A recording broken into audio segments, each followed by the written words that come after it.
En el corazón del mundo mágico existe un antiguo cuento transmitido de generación en generación, la historia de los 3 hermanos que burlaron a la muerte y recibieron de ella 3 objetos mágicos: una varita invencible, una piedra que resucitaba a los muertos y una capa que ocultaba al portador incluso de la propia muerte. Un relato que termina, como todos los buenos cuentos, con una lección. Durante siglos fue considerado eso, un cuento, una fábula recogida por Vidula el Bardo, diseñada para enseñar prudencia y humildad a los jóvenes magos y brujas. Nadie creía realmente que aquellos artefactos existieran, hasta que la historia comenzó a entrelazarse con hechos reales, porque las reliquias de la muerte no eran meras invenciones, eran objetos auténticos de un poder inimaginable. Y aunque la leyenda decía que habían sido creados por la muerte misma, la verdad es aún más fascinante. Fueron obra de 3 magos extraordinarios, cuya maestría en magia los llevó a forjar artefactos que rozaban los límites de lo posible. Así, el mito se transformó en historia y la historia en advertencia. Porque quien logre reunir las 3 reliquias no solo desafía a la muerte, sino que corre el riesgo de convertirse en su heraldo. Esto es la verdadera historia de las reliquias de la muerte. Mi nombre es Rogelio Castillo, sean bienvenidos, que esto va a comenzar. Este video es patrocinado por la guía de estudio de Harry Potter. Si te interesa adquirirla, puedes encontrar toda la información en la descripción de este video o en los comentarios. Comenzamos.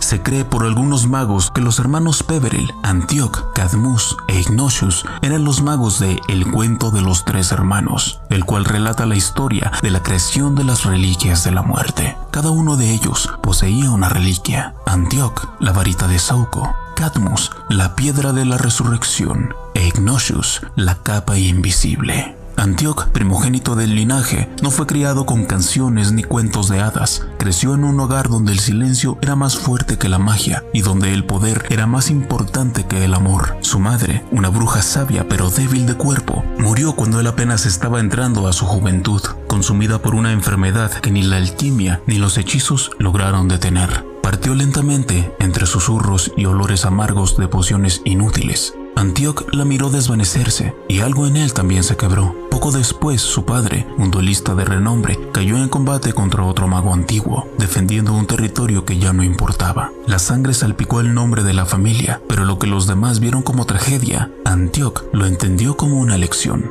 El mundo no premia a los buenos, premia a los fuertes. Desde entonces se juró a sí mismo no morir como ellos, inútil como su madre, honorable como su padre, ambos al final derrotados por lo inevitable. Desde los 10 años ya dominaba los encantamientos ofensivos, a los 12 perfeccionó maleficios de rompimiento que nadie le había enseñado y a los 14 se deshizo de su primera varita, no porque fuera defectuosa, sino porque no lo merecía. Demasiado obediente, dijo, demasiado frágil como todos los demás. Para Antioch, las varitas comunes eran herramientas para magos temerosos, y él no era un mago temeroso. Quería una varita que no supiera contenerlo, una que canalizara su magia sin ponerle cadenas, una que respondiera solo a la voluntad más fuerte. Así comenzó su búsqueda, no de conocimiento, sino de afirmación, de crear una varita que no naciera del servicio, sino del dominio absoluto. A medida que crecía, Antioch se convirtió en un prodigio temido. Sus maestros no lo corregían, lo evitaban. Su magia no era brillante ni inspiradora, era precisa, cortante, peligrosa. Pasaba horas en la biblioteca familiar estudiando grimorios que otros habían sellado por precaución. Mientras los jóvenes de su edad aprendían a transfigurar copas en ratones, él experimentaba con encantamientos de sometimiento, reversión de muerte y manipulación del flujo vital. No le interesaban las normas del mundo mágico, le interesaba reescribirlas. Y sin embargo, hubo un tiempo en que algo o alguien lo desvió brevemente de esa ruta solitaria. Su nombre era Elaine, una joven bruja de risa inteligente y ojos que no se dejaban intimidar. Había crecido cerca de la aldea donde los Peverell tenían su antigua propiedad y conocía los rumores que rodeaban a Antioch, pero no los temía. Elaine no lo adoraba, lo desafiaba, le cuestionaba su visión de poder, le hablaba del valor de la compasión, le pedía que imaginara una vida fuera de la guerra constante, y por un breve instante él lo hizo. Hubo tardes en las que Antioch cerraba sus libros oscuros, en las que sus duelos eran con palabras no con hechizos, en las que el mundo dejaba de ser una amenaza que debía dominarse. Pero la paz no era su elemento, la calma no era su idioma. Elaine descubrió un día, sin querer, el rincón oculto donde Antioch guardaba sus experimentos, runas talladas en huesos humanos, fragmentos de núcleos extraídos de varitas robadas, diagramas de un proyecto que él aún no había nombrado, pero que ya era su obsesión. Cuando le preguntó qué era todo eso, él no mintió. Es el diseño de una varita como nunca antes se ha visto, una que no elige su dueño, sino que se somete al más fuerte, una que no sirve, sino que reina. Elaine lo miró como si viera por fin lo que todos los demás ya sabían. Y entonces, no con odio, sino con tristeza, le dijo: no quieres compañía, Antioch, quieres obediencia. Y el poder que no se cuestiona es soledad con otro nombre. No discutieron, no se despidieron, simplemente se apartaron. Al día siguiente, él volvió a sus estudios, con más furia, con más convicción, y así fue como Antioch Peverell cerró las puertas al amor, porque en su mundo el amor no se impone, y si no podía imponerse, no le servía. Pasaron los años, los lazos se rompieron, las memorias se silenciaron. Elaine era ya un eco, una sombra suave que Antioch había enterrado con el resto de sus debilidades. Quedaba solo él y su propósito. Había estudiado durante años la estructura interna de las varitas, cómo se enlazaban la madera y el núcleo, cómo reaccionaban ante las emociones, cómo obedecían o se resistían. Y cada nuevo hallazgo reforzaba una verdad para él. Las varitas eran cadenas disfrazadas de herramientas. Quería algo distinto. Comenzó su viaje hacia lo prohibido. Primero buscó la madera más inestable y poderosa, el sauco, árbol de mal agüero, asociado a la muerte y al renacer. Encontró uno solo, escondido en un claro silencioso donde los pájaros no cantaban. Era un árbol torcido, viejo, podrido por dentro, y sin embargo, aún vivo. Sus raíces abrazaban una tumba sin nombre, una tumba que, dicen, pertenecía a un mago caído por su propia creación. Allí, Antioch no pidió permiso ni ofreció palabras. Cortó una rama gruesa con una cuchilla encantada y sintió cómo la madera resistía, como si supiera que sería forzada a un destino distinto. Luego, viajó más allá de lo visible, se internó en un bosque donde los árboles no proyectaban sombra y esperó a que apareciera la criatura que solo ven los marcados por la muerte, el Thestral. Lo vio sin temor, no porque fuera valiente, sino porque ya no le quedaba nada que temer. Cuando el Thestral se acercó, no huyó, se quedó frente a él en silencio y, en un momento casi ritual, tomó un solo pelo de su cola, sin violencia, con el respeto que se le da a lo inevitable. Con sauco en mano y núcleo en bolsa sellada, Antioch regresó a su taller y comenzó la fusión. No usó encantamientos tradicionales, usó sangre, usó fuego negro, usó palabras antiguas que el mundo había olvidado por miedo. Durante 7 noches y 7 días, la varita giró en su mano, resistiéndose a ser creada, pero él no soltó. Cuando finalmente el poder se unificó, la varita dejó de luchar, aceptó, y entonces, nacida no del arte, sino del dominio, se alzó. 34 centímetros y medio de sauco oscuro, decorada con racimos de bayas y esculpidos, como si la madera aún recordara su origen. Una varita que no elegía, una varita que se entregaba solo al vencedor. Antioch la sostuvo, la sintió latir como un corazón robado y supo que lo había logrado. No había alegría, no había orgullo, solo una certeza fría. Ahora nada podrá detenerme.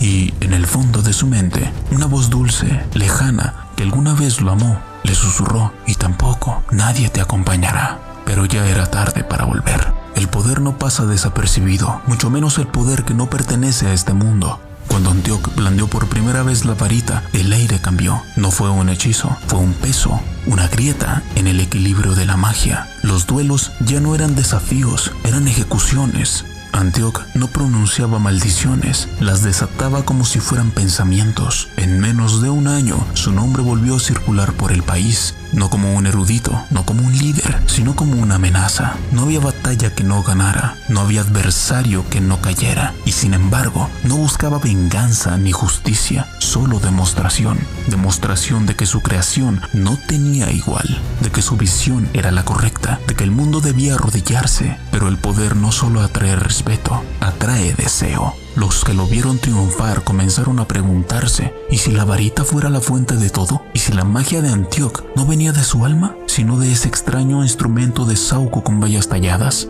En tabernas y mercados comenzaron los rumores. una varita que vencía sin esfuerzo, una varita que no se puede rechazar, una varita que no obedece, solo domina. Él jamás lo negó, pero tampoco lo explicó, y al hacerlo sembró un mito, uno que creció rápido, como el fuego en la pólvora, y así nació la historia que generaciones después se convertiría en fábula. La muerte le regaló la varita a Antíoco Peverell, no por compasión, sino como trampa, como un castigo por su orgullo. Pero los sabios saben que no fue la muerte quien se la dio, fue él quien la arrancó al mundo. Fue el mundo quien, al verla, ya no quiso vivir sin ella. Así, los enemigos no vinieron de frente, vinieron como amigos, como discípulos, como admiradores, hasta que, una noche, mientras celebraba su victoria en un pueblo al norte de Gales, bebiendo en una sala llena de halagos falsos y sonrisas cobardes, alguien se acercó en su lecho mientras dormía. No se sabe su nombre, no se sabe su rostro, solo que, al amanecer, Antíoco ya hacía frío, y la varita ya no estaba en su mano. No murió como un héroe, ni como un mártir, murió como mueren los conquistadores, con una daga en la espalda y un legado robado.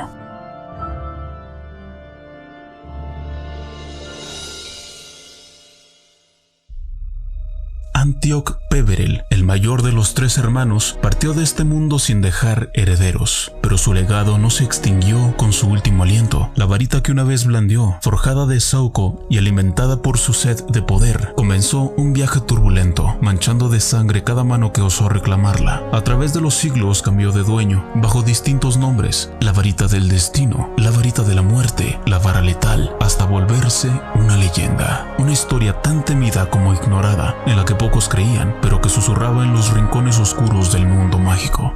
Su cuerpo, junto a los de sus hermanos Cadmus e Ignatius, descansa bajo la tierra sagrada del Valle de Godric, en la antigua iglesia de San Jerónimo. Allí, donde la historia y el mito se entrelazan, permanecen en silencio los nombres de aquellos que alguna vez desafiaron a la propia muerte. Nadie recuerda el nombre del primer hombre que robó la varita de saúco tras asesinar a Antíoco Peverell. Su historia se perdió en la bruma del tiempo, como tantos que codiciaron un poder que no comprendían. Su fin fue tan violento como su acto. Cayó a manos de Emeric el Malvado, un hechicero temido en toda Europa por su crueldad y ansias de dominio. Pero incluso Emeric, que bañó de sangre su camino con la varita en mano, fue finalmente vencido en duelo por Egbert el Ilustre, un mago que se decía guiado por la justicia, aunque no menos ambicioso. Durante casi un siglo después, la varita desapareció, envuelta en silencio. Su rostro resurgió cuando un oscuro duelo entre el asesino de Egbert y el mago Godeloth dio como resultado un nuevo portador. Godeloth, erudito de las artes oscuras, escribió el infame grimorio, la magia más poderosa, mientras estudiaba los secretos de la varita. Pero el destino no fue piadoso con él. Su propio hijo, Ereward, enloquecido por la codicia, lo encerró en el sótano de su hogar y lo dejó morir, tomando para sí la varita en un acto de parricidio atroz. A partir de entonces, la varita de saúco se desvaneció en la historia durante generaciones, hasta que fue recuperada por Gregorovich, un renombrado fabricante de varitas. Aunque muchos pensaron que sus afirmaciones eran parte de un truco publicitario, era cierto. La varita reposaba en su taller. Gregorovich aseguraba estar intentando replicarla, perfeccionarla, fabricar una aún más poderosa. Pero su jactancia atrajo la atención de un joven y peligroso mago, Gellert Grindelwald. Una noche, Grindelwald irrumpió en el taller. No necesitó matar. Con un simple encantamiento de desarme, despojó a Gregorovich de la varita, reclamando su lealtad, porque como todas las varitas, la varita de saúco respondía no solo al poder, sino al acto de dominio. Grindelwald ascendió rápidamente, dejando un reguero de oscuridad en su paso, hasta que encontró su igual en un antiguo amigo, Albus Dumbledore. El duelo entre ambos se convirtió en leyenda y de él emergió Dumbledore como vencedor y nuevo amo de la varita de saúco. Muchos años más tarde, cuando la tumba de Dumbledore fue profanada por Lord Voldemort, la varita volvió a despertar. El Señor Tenebroso, obsesionado con su fracaso para vencer a Harry Potter, descubrió que su varita y la del muchacho estaban unidas por un lazo mágico profundo. El núcleo de ambas provenía de la misma criatura, un fénix. En busca de un nuevo instrumento que le asegurara la victoria, Voldemort recurrió al fabricante, Ollivander, a quien había tomado prisionero. Fue entonces cuando oyó hablar de la varita de saúco, una reliquia ancestral oculta tras siglos de muerte y traición. una varita que no respondía al linaje ni al poder, sino a la conquista, y Voldemort, convencido de que con ella podría doblegar incluso al destino, decidió reclamarla para sí, sin saber que, en su arrogancia, estaba cumpliendo un ciclo antiguo, uno donde todos los que habían codiciado la varita de la muerte habían terminado del mismo modo, vencidos. Cuando su hechizo mortal fue repelido una vez más por el muchacho que tanto odiaba, Lord Voldemort comprendió que algo más profundo, más antiguo, se interponía en su camino. Había usado la varita de Lucius Malfoy, pero en medio del aire nocturno, mientras los miembros de la Orden del Fénix trasladaban a Harry Potter desde la casa de sus tíos hasta el refugio seguro, la varita del niño obró por sí sola. Una llamarada dorada surgió de su núcleo y, en un acto de magia imposible de comprender, desarmó y destruyó la varita de Lucius. No era una simple coincidencia, no era suerte, era un aviso del destino. Fue entonces cuando el Señor Oscuro tomó una decisión terrible. No buscaría una nueva varita, sino una vieja, una varita que, según susurros antiguos, había superado a todas. Una varita que, si las leyendas eran ciertas, no conocía la derrota. Para arrancar esta verdad de las sombras, Voldemort recurrió al viejo fabricante de varitas que tenía prisionero, Garrick Ollivander. Bajo el cruel y abrasador tormento del maleficio Cruciatus, Ollivander reveló un nombre que el Señor Oscuro no esperaba. Gregorovich, célebre artesano europeo que alguna vez presumió poseer una varita legendaria, la más poderosa jamás creada. Decía que trabajaba en reproducir su poder, quizás como un truco publicitario, quizás no. Con la furia como guía, Voldemort viajó a los rincones más lejanos del continente. Encontró a Gregorovich, más anciano y débil, y le exigió respuestas. El hombre, tembloroso, confesó que la varita le fue robada hacía muchos años. Voldemort, incrédulo y despiadado, penetró en su mente. En la visión, un joven de rostro audaz y sonrisa arrogante escapaba por una ventana, mientras Gregorovich lanzaba tras él un encantamiento aturdidor que jamás dio en el blanco.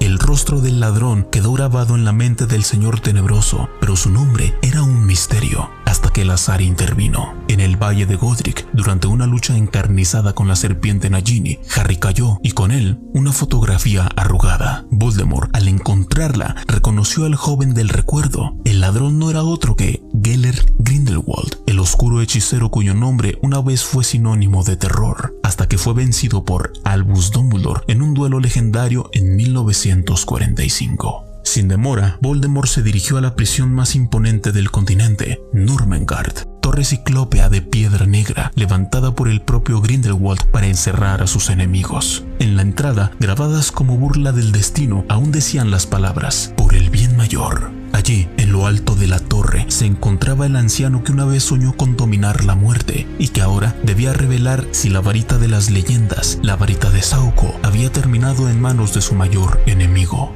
Gellert Grindelwald, el otrora temido mago tenebroso, guardaba su destino en la torre más alta de Nurmengard, prisionero de su propia ambición. Allí, consumido por los años y la culpa, recibió la visita de quien heredaría su oscuridad, Lord Voldemort. El rostro del Señor Oscuro no mostraba piedad, sino una fría determinación. Pero Grindelwald, en un último intento por enmendar su pasado, no entregó la verdad, le mintió. Le dijo que nunca tuvo la varita, que todo había sido una ilusión. Fue su redención y su sentencia. Voldemort, sabiendo que aquel hombre había perdido contra Dumbledore décadas atrás, no se dejó engañar, lo mató sin remordimientos y con ello selló la historia de una era. Entonces, guiado por sus propios cálculos, el Señor Oscuro se dirigió a Hogwarts. Sin revelar sus intenciones a Severus Snape, el director en funciones, profanó la tumba de Albus Dumbledore. Allí, entre mármol y silencio, reposaba la varita más poderosa jamás creada, la varita de Sauco. Voldemort la tomó, creyendo que por fin tendría en sus manos el poder supremo, pero la varita no obedecía como él esperaba. Durante la feroz batalla de Hogwarts, creyendo que el problema era la lealtad, Voldemort asesinó a Snape, convencido de que al haber matado a Dumbledore, era Snape quien ostentaba la verdadera autoridad sobre la varita. Sin embargo, cometió un error fatal. La verdadera transferencia de poder había ocurrido antes, cuando un muchacho, Draco Malfoy, desarmó a Dumbledore en la torre de astronomía. sin saber que este simple acto lo convertiría en el nuevo maestro de la varita. Snape, al matar a Dumbledore, nunca ganó su lealtad, porque esta ya pertenecía a otro. Más tarde, cuando Harry Potter fue capturado por los carroñeros y llevado a la mansión Malfoy, se enfrentó a Draco y lo desarmó. Fue un acto reflejo, instintivo, pero decisivo. En ese momento, sin que nadie lo supiera, la varita de Sauco, aún en la tumba de Dumbledore, reconoció a Harry como su nuevo dueño. Un lazo invisible unió sus destinos. Solo tiempo después, en medio del caos de la batalla, Harry comprendería la verdad que la varita ya sabía, que él era su legítimo maestro. En el enfrentamiento final entre Harry Potter y Lord Voldemort, el destino de ambos se selló con un solo conjuro. Voldemort, creyendo tener el poder absoluto en sus manos, lanzó el temido Avada Kedavra, pero la varita de Sauco, que solo obedece a su verdadero maestro, se negó a matarlo. El hechizo rebotó y el Señor Oscuro encontró la muerte a manos de su propia maldición. Harry, quien había vencido no solo con poder, sino con comprensión y sacrificio, eligió un camino distinto al de sus antecesores. En lugar de reclamar la varita para dominar al mundo mágico, regresó al despacho del director en Hogwarts, donde reparó su querida varita de acebo y pluma de fénix, rota después del ataque de Nagini en el Valle de Godric. Allí, frente al retrato de Albus Dumbledore, pronunció su decisión: voy a devolver la varita de Sauco al lugar de donde vino. La tumba del director entonces se convirtió nuevamente en el descanso de aquella reliquia milenaria. Harry sabía que si moría de forma natural, sin ser derrotado ni desarmado, el ciclo de poder terminaría con él, y así la varita de Sauco se volvería una varita común, despojada para siempre de su leyenda. Según la leyenda, se decía que la varita nunca sería vencida y que pasaría de mano en mano eternamente, pero Harry eligió romper ese destino.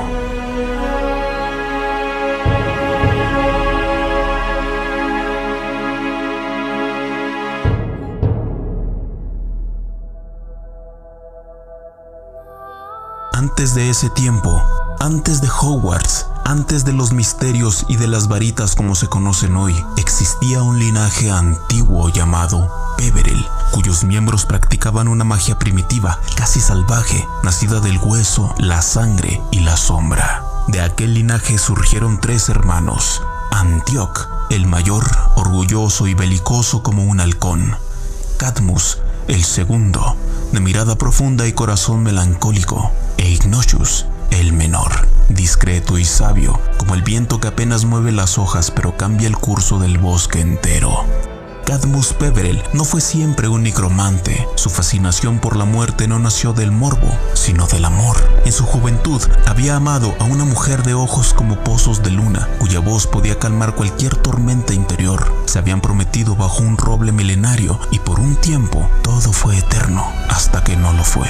Una fiebre sin nombre la devoró en apenas 3 días, y cuando su cuerpo fue cubierto por la tierra húmeda, algo en Cadmus murió también. No gritó, no lloró, solo guardó silencio, y fue ese silencio el que lo llevó a buscar respuestas donde ningún hombre sensato se atrevía. La enterró bajo un roble negro, el mismo árbol donde una vez se juraron amor eterno. Durante 3 días y 3 noches, Cadmus no se movió del lugar, ni el hambre lo perturbó, ni el frío. Solo escuchaba el viento arrastrarse entre las raíces como si le hablara. Pero no era su voz, no era ella. Los grimorios de los Peverell, escritos en lenguas extintas, hablaban de un velo que separaba este mundo del otro. Pero Cadmus no quería teorías, quería verla, hablar con ella, sentir su tacto. Así que comenzó su obra.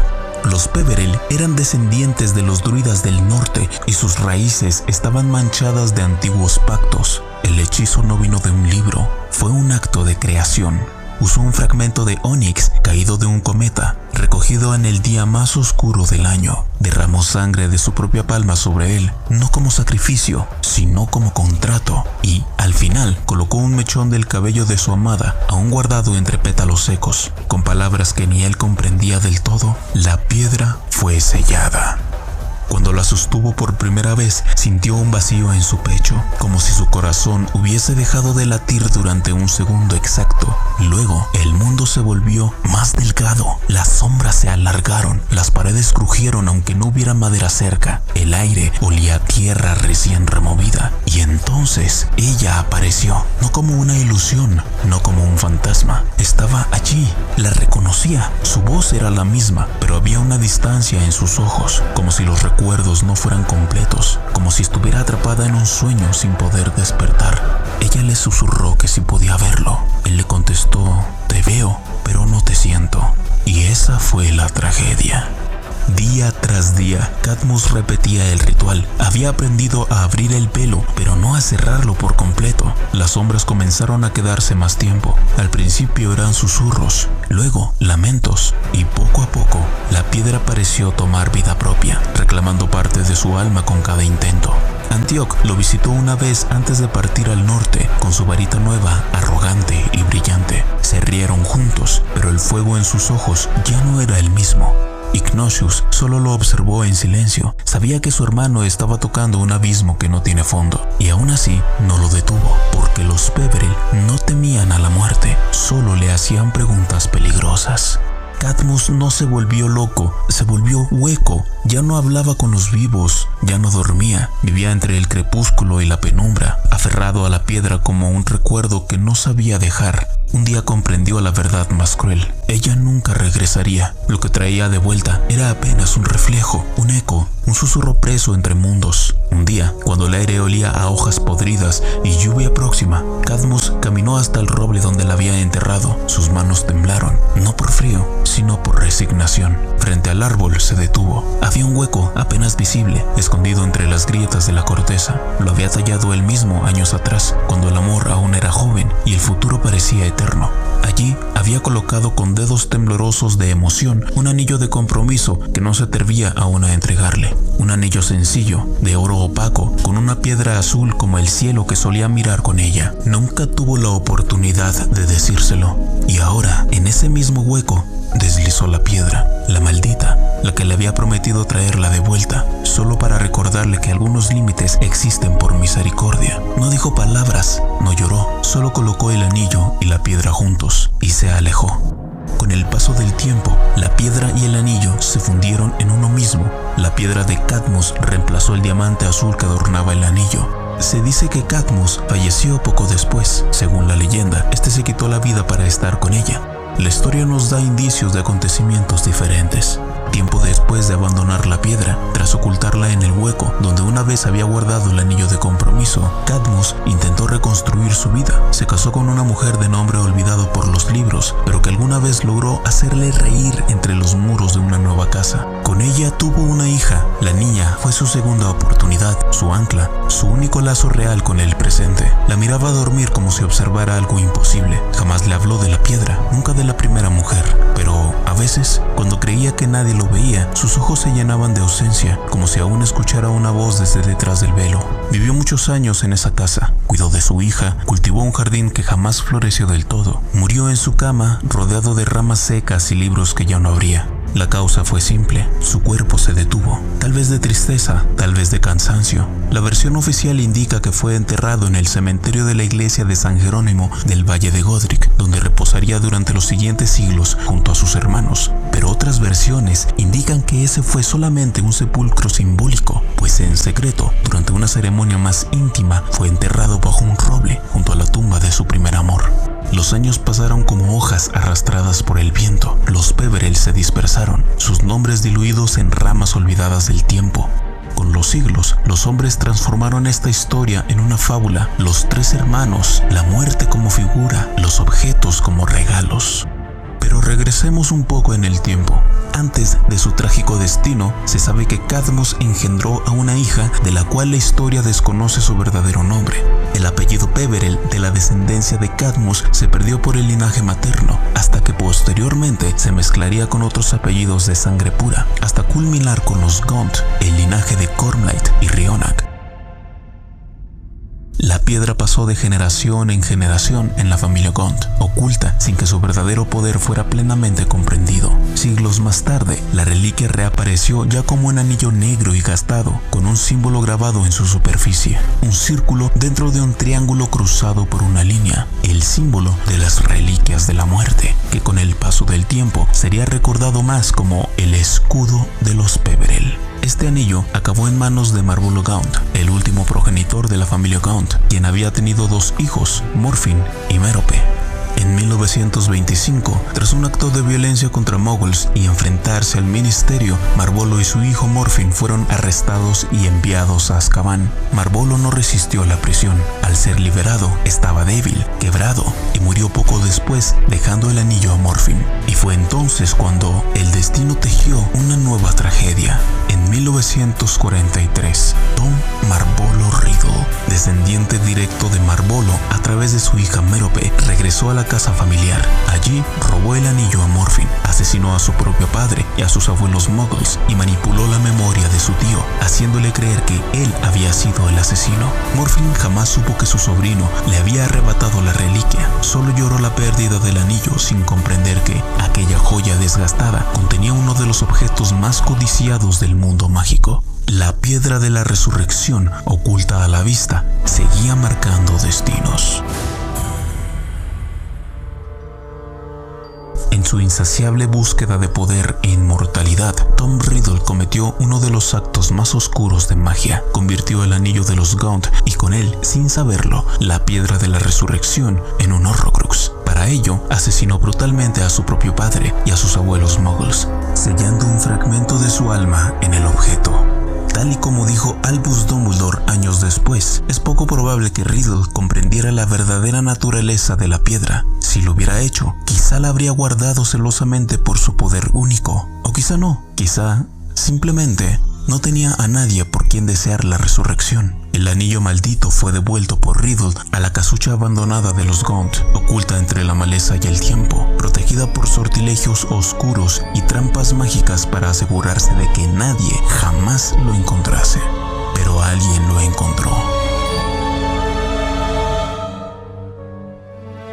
En el verano de 1996, Albus Dumbledore, durante su búsqueda de los Horrocruxes de Lord Voldemort antes Tom Riddle, guiado por pistas antiguas y su propia intuición, rompió los encantamientos y se apoderó del anillo. La casa de los Gaunt seguía en pie solo porque la oscuridad se negaba a dejarla caer. Sus muros estaban llenos de grietas, de historia seca, de magia antigua y olvidada. Y en el centro de aquella ruina, sobre un altar improvisado de piedra, reposaba un anillo dorado, agrietado por el tiempo, con una piedra negra en su centro. Tallado sobre ella, un símbolo que Dumbledore no veía desde su juventud: el círculo, la línea, el triángulo, las reliquias de la muerte. En su juventud, Albus Dumbledore había soñado con reunirlas. Junto a Gellert Grindelwald había fantaseado con dominar la muerte, no por ambición, eso se decía a sí mismo, sino para hacer un mundo mejor, por el bien de todos. Pero su ambición tuvo un precio, una discusión, un duelo, y su hermana Ariana muerta por la maldición perdida entre él, su hermano Aberforth y Gellert Grindelwald. Nunca supo quién lanzó el hechizo, pero supo desde entonces que había sido su culpa. Años después, frente a aquel anillo, esa culpa despertó, no por poder, sino por amor, por la necesidad de verla una vez más, de decirle lo que nunca pudo. Sabía lo que tenía frente a él: el anillo de los Gaunt, descendientes de los Slytherin y de los Peverell, una reliquia antigua que Voldemort había convertido en un Horrocrux. Pero también sabía lo que contenía el anillo: la piedra de la resurrección, una de las 3 reliquias, y un objeto capaz de traer ecos del mundo de los muertos. Y en ese instante, el sabio bajó la guardia. Dumbledore alzó el anillo con manos temblorosas y sin decir palabra se lo colocó en el dedo. El dolor fue inmediato. Una magia oscura diseñada por el propio Señor Tenebroso se activó al contacto. Una maldición que se arrastró como fuego por su brazo, devorando carne y vida. Dumbledore cayó de rodillas, no por la fuerza de la maldición, sino por la vergüenza de saber que había fallado de nuevo. No había aprendido nada. Su conocimiento le dijo que había cometido una imprudencia. Su corazón sabía que había cometido una traición. Intentó retirarse el anillo, pero ya era tarde. La maldición que Lord Voldemort había implantado en el anillo para matar lenta y dolorosamente a quien osara poseer su Horrocrux comenzó a expandirse por su mano. Pese a que había logrado ralentizar la maldición gracias a su prodigiosa habilidad, sabía que no podría combatirla por mucho tiempo. Así que acudió a Severus Snape, quien poco después logró contener la maldición, pero solo por un tiempo. Un año de vida, a lo sumo. Aún así, logró destruir el fragmento del alma de Riddle contenido en el Horrocrux, pero no la piedra misma. Su poder ancestral permanecía intacto. Albus separó la piedra del anillo. Ya no intentó usarla. No volvió a buscar a Ariana. Dumbledore, sabiendo que su tiempo se agotaba, ideó un último movimiento maestro. Tomó la piedra y la colocó dentro de un objeto simbólico, íntimo y aparentemente inocente, una snitch, y dejó escrito en su testamento que esa snitch sería entregada a Harry Potter. Dentro de la dorada esfera, oculta tras un mecanismo encantado, aguardaba la piedra de la resurrección, pero no se revelaría tan fácilmente. En cuanto la tocó, Harry vio aparecer una frase en su superficie: "Me abro al cierre". Durante meses, Harry llevó la snitch consigo, sin entender el mensaje. Apretaba los dedos sobre ella, la miraba al caer la noche, se preguntaba qué significaba, pero la respuesta solo llegaría cuando estuviera listo para cerrar el círculo, para enfrentar a la muerte sin temor. Harry Potter solo utilizó la piedra de la resurrección una vez. Fue cuando finalmente comprendió el verdadero significado de las palabras inscritas en la snitch: "Me abro al cierre". El cierre no era un candado, no era un misterio arcano, era él mismo, su destino, su muerte. En el silencio del bosque prohibido, con el eco de las revelaciones aún latiendo en su pecho, Harry llevó la snitch a sus labios y susurró: "Estoy a punto de morir". Y la snitch se abrió, silenciosa, sin brillo, casi solemne, revelando en su interior una piedra negra, sin ornamentos, sin resplandor, pero cargada de un poder más antiguo que la propia Hogwarts. La piedra de la resurrección. Con manos temblorosas, Harry la hizo girar 3 veces en su palma, como si siguiera un ritual inscrito en su alma, y entonces ante él empezaron a aparecer figuras translúcidas, más vivas que cualquier recuerdo.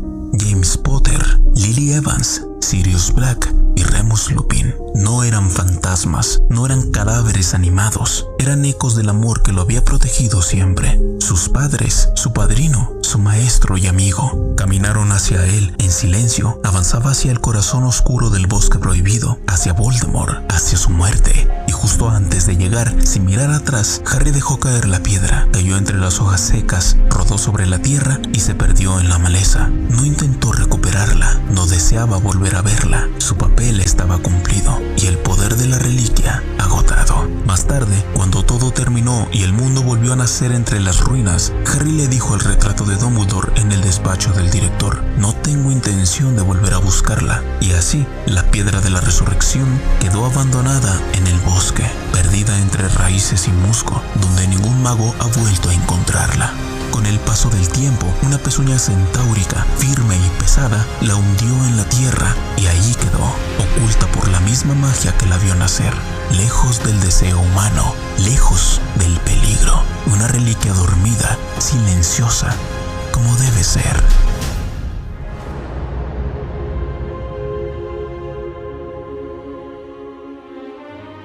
Mientras Antioch buscaba poder y Cadmus buscaba consuelo, Ignatius observaba en silencio. Era el menos ambicioso, decían, el menos brillante.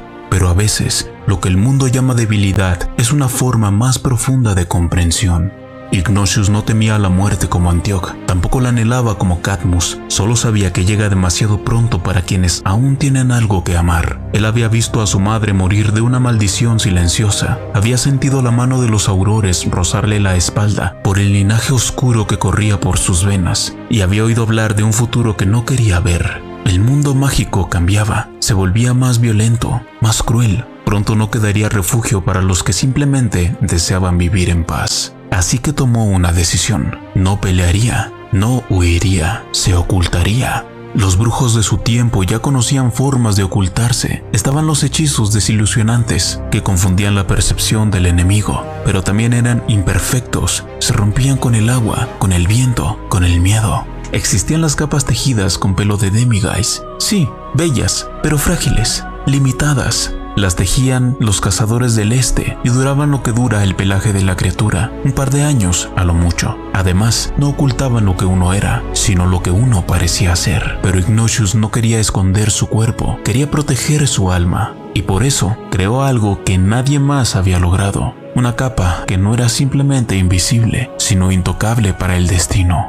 Los textos antiguos del linaje Peverell hablaban de un encantamiento primigenio, anterior incluso a la palabra hablada, un conjuro que tejía la voluntad del creador con los hilos del mundo, pero no podía usarse en tela mundana. Así, Ignatius descendió al bosque más antiguo del norte, donde los árboles ya no eran madera, sino memoria. Los árboles eran altos como torres y el aire olía a musgo, humedad y tiempo detenido. No llevaba armas, solo libros, pergaminos y un bastón de fresno claro. Pasó 3 días en silencio sin pronunciar palabra, escribiendo fórmulas, observando los ciclos del viento entre las ramas, estudiando cómo la luz desaparecía al tocar ciertos rincones de sombra. Sabía que para tejer una invisibilidad verdadera no bastaban los trucos, no bastaban los hechizos desilusionantes que alteraban la percepción, ni las capas tejidas con pelo de demiguise que se deshacían con el paso de los años. Él buscaba algo más profundo, algo que ocultara no solo el cuerpo, sino también la intención, el destino, la presencia misma. Recolectó materiales imposibles, la seda de una acromántula anciana que había tejido su último capullo en la copa de un árbol hueco, una brizna de humo atrapada de una hoguera de Beltane que no se extinguía, e hilos encantados con un conjuro suyo, creado a partir de su nombre escrito en runas antiguas. Cada hebra fue imbuida no solo con magia, sino con silencio, discreción y propósito. Y entonces, bajo la luz gris del amanecer del 4.º día, comenzó a tejer. No usó agujas, no usó palabras, solo su varita y su concentración absoluta. El tejido no brilló, no zumbó, no se agitó con el viento, simplemente fue inexistente a los ojos del mundo. Y sin embargo, allí estaba, la capa, ligera como el suspiro de un sueño, oculta como la parte del alma que nunca mostramos. Y al cubrirse con ella por primera vez, Ignatius desapareció del mundo, no como un truco, sino como si nunca hubiera estado allí. Durante décadas, Ignatius vivió entre los demás sin ser visto. Vio a su hermano Antioch caer por su arrogancia. Vio a Cadmus consumirse por su anhelo. Fue a su entierro, aunque nadie lo vio ahí. Se acercó a su tumba, misma que reposaba bajo un roble, acompañada de la tumba donde descansaba la mujer con quien habría querido casarse antes de su repentina muerte. En un hueco del árbol vio un anillo y una piedra. Comprendiendo el vínculo entre ambos objetos, desprendió el diamante del anillo y lo reemplazó por la piedra de su hermano. Lo dejó sobre su tumba y desapareció de nuevo. Jamás usó la capa para robar, ni para matar. La usaba para escuchar, para proteger, para cuidar a su familia sin que lo supieran. Vivió largo tiempo en paz, apartado del ruido de la gloria y del peso de la ambición. En el valle de Godric, donde la magia antigua aún susurra entre las piedras y los árboles, Ignatius fundó un linaje. Se dice que tomó esposa y de aquella unión nació un hijo y más tarde una nieta, Ilolante, cuyo destino se entrelazaría con el de otra estirpe notable, la de Linfred de Stikchcombe, conocido en las leyendas como el Potterer. Ilolante se casó con su hijo, Harwin Potter, y con ello, la capa, reliquia sagrada de las 3 que conforman el poder de la muerte, pasó al linaje Potter, donde sería custodiada durante generaciones hasta llegar al último heredero digno, Harry Potter. Ignatius Peverell murió a la edad de 77 inviernos el 19 de mayo de 1292 y fue sepultado en el cementerio de la iglesia de San Jerónimo, en el mismo valle que lo vio nacer. Su tumba aún puede hallarse ahí, marcada por un símbolo ancestral: el triángulo, el círculo y la línea recta, testimonio de su vínculo con las reliquias de la muerte. Algunos decían que la capa le habría permitido vivir otros 100 años, pero que no la usó para evadir el fin, la habría usado para llegar a él con gracia. Se dice que el día de su muerte salió al amanecer sin decir palabra, cubierto por su capa una última vez, y cuando encontró un claro bañado por la niebla, se la quitó con manos tranquilas, la dobló con la delicadeza de un padre, dejando una herencia, y la entregó a su hijo. Luego caminó hacia la niebla y no dejó huellas, porque ese había sido su mayor acto de magia: desaparecer sin miedo. Mas no todo encaja sin fisura en esta antigua historia. Los sabios han debatido por siglos la paradoja del tiempo. Si Ilolante era nieta de Ignatius y esposa de un joven del siglo XII, ¿cómo pudo morir a finales del siglo XIII? ¿Acaso los registros mienten? ¿O hay algo más que se nos escapa en la bruma del tiempo? ¿Cómo es que alguien que se ocultaba de la muerte moría relativamente joven, cuando otros magos lograban vivir más de un siglo sin capa que los protegiera? En el valle de Godric hay una lápida, Ignatius Peverell, fallecido en el año de gracia de 1291, pero algunos ancianos aseguran haberlo visto décadas después, joven, caminando entre la niebla. Otros afirman que esa fecha no marca su muerte, sino el momento en el que dejó de ocultarse, y que su verdadero fin ocurrió mucho después. Porque cuando uno camina por fuera del destino, el tiempo ya no lo reconoce como suyo. La capa de Ignatius no solo ocultaba su cuerpo, era una negación completa de la existencia entre el tejido del destino. Mientras la usaba, no envejecía con normalidad. El tiempo simplemente pasaba diferente para él. Tal vez entregó la capa a su heredero cuando el mundo ya había avanzado varias décadas. Tal vez, mientras se ocultaba, observando, protegiendo, los años corrían a un ritmo distinto para él. Sea como fuere, el legado de Ignatius no fue solo la capa que desafía la muerte, sino el ejemplo de aquel que no buscó dominarla, sino caminar a su lado, hasta que el momento llegara a saludarla como una vieja amiga.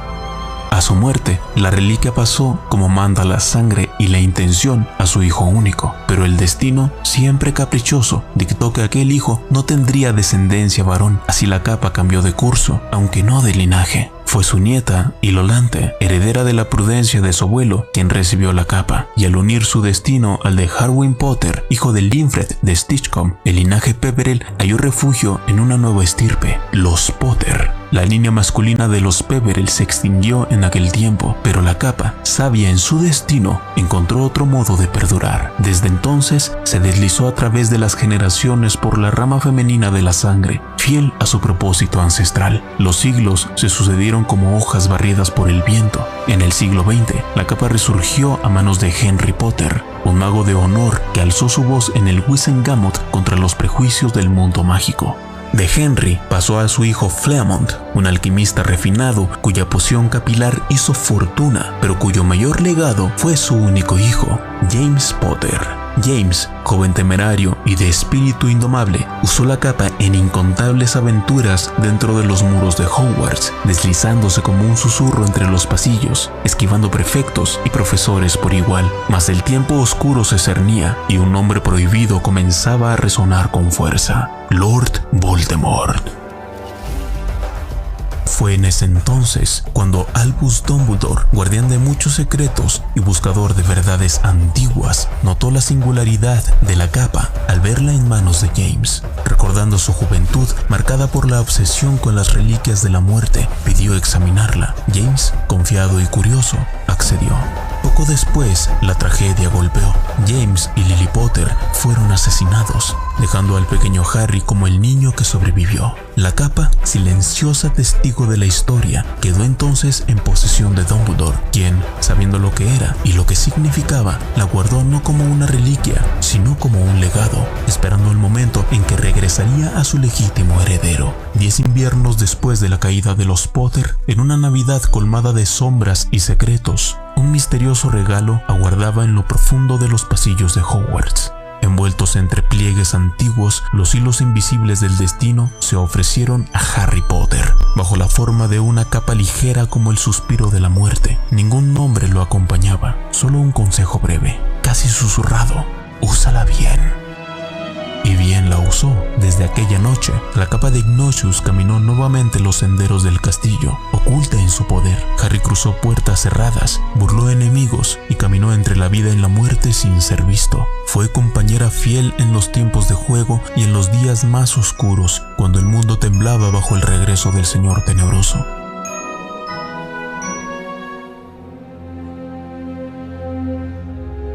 Durante la cacería de los Horrocruxes, cuando el alma de Voldemort debía ser rota y purificada, la capa fue más que un artefacto, fue un símbolo del linaje que no se quebró. Mas no fue sino hasta el año final, en los albores de la batalla, cuando la verdad emergió. La capa no era solo un regalo mágico, sino una de las reliquias de la muerte, tejida para el hermano sabio. Y Harry, hijo de los Potter, era el último heredero del linaje de Ignatius Peverell. Con la caída de Voldemort y el mundo reconstruido, Harry conservó la capa como lo que siempre fue, una herencia sagrada, no de poder, sino de prudencia, humildad y amor.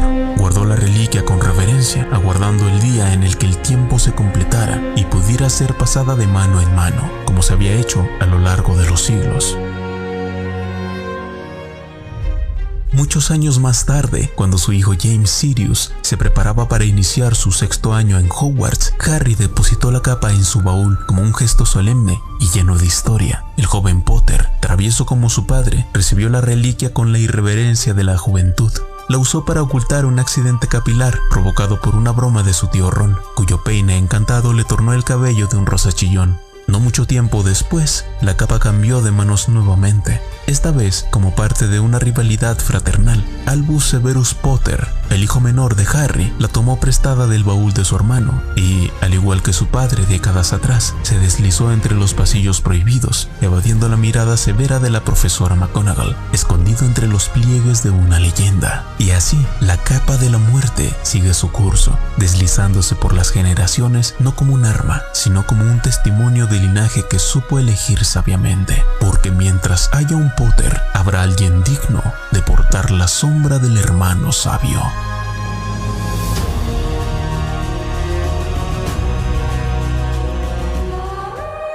Fue entonces y solo entonces que la leyenda se selló. El único mago que reunió las 3 reliquias de la muerte y no fue consumido por ellas. La varita, poderosa y temida, la dejó sin dueño.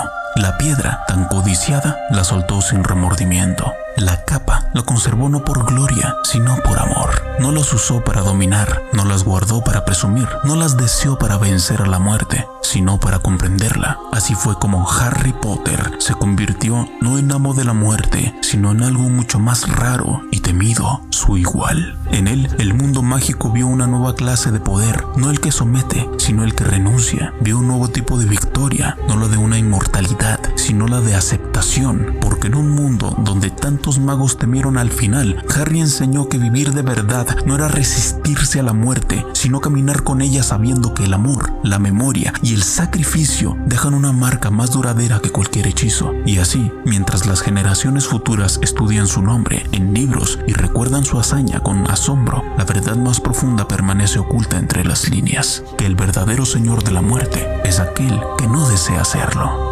Y esto ha sido todo por el momento. Espero que hayas disfrutado de este viaje por la verdadera historia de las reliquias de la muerte. Te invito a compartir, darle like y o comentar este video, pues así me ayudarías bastante a que este proyecto siga creciendo. Cuéntame en los comentarios qué otra historia te gustaría que narrara del mundo de Harry Potter. Si deseas descargar la guía de estudio de Harry Potter, 600 páginas de pura magia de estudio de esta hermosa saga, puedes encontrar la información en la descripción de este video o en los comentarios. Y bien, me despido. Yo fui, soy y seguiré siendo Rogelio. Hasta la próxima.